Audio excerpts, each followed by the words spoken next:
চীন এশিয়া কাপের বর্তমান চ্যাম্পিয়ন, আর বাংলাদেশ নারী ফুটবল দল প্রথমবারের মতো খেলতে এসেছে এই টুর্নামেন্টে। অস্ট্রেলিয়ার সিডনিতে খেলতে নেমেই বাংলাদেশ গড়ল ইতিহাস। এই টুর্নামেন্টের সর্বনিম্ন র্যাঙ্কিংয়ের দলটার এশিয়া কাপের মঞ্চে অভিষেক হয়েই গেল। শুরু থেকেই দুর্দান্ত খেলেছে বাংলাদেশ। ম্যাচের 14 মিনিটে বা উইং ফাঁকা পেয়ে যান বাংলাদেশের তারকা উইঙ্গার ঋতুপর্ণা।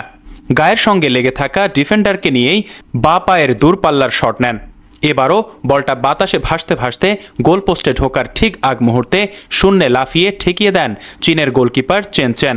ম্যাচের 24 মিনিটে বাংলাদেশের জালে বল। বা প্রান্ত থেকে জিন কুনের ক্রস পেয়ে বক্সের ভেতর থেকে হেডে গোল করেন ওয়াং সুয়াং অফসাইড হওয়ায় গোলটি বাতিল হয়। 44 মিনিটে দূরপাল্লার শটে গোল করলেন চীনের মিডফিল্ডার ওয়াং সুয়াং। বক্সের বাইরে থেকে বাতাসে ভাসানো শটে দূরের পোস্ট দিয়ে বল জালে জড়ান। 46 মিনিটে বক্সের বাইরে থেকে চীনের মিডফিল্ডার ঝ্যাং রুয়ের নিচু শট বাংলাদেশের ডিফেন্ডার কোহাতি কিস্কুর পায়ে লেগে জালে জড়ায়। 2-0 গোলে এগিয়ে গেল চীন।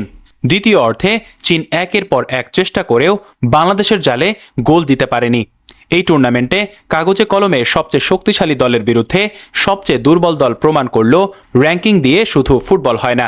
পিটার বাটলারের শিষ্যরা শুধুমাত্র শারীরিক সামর্থ্যেই পিছিয়ে ছিলেন।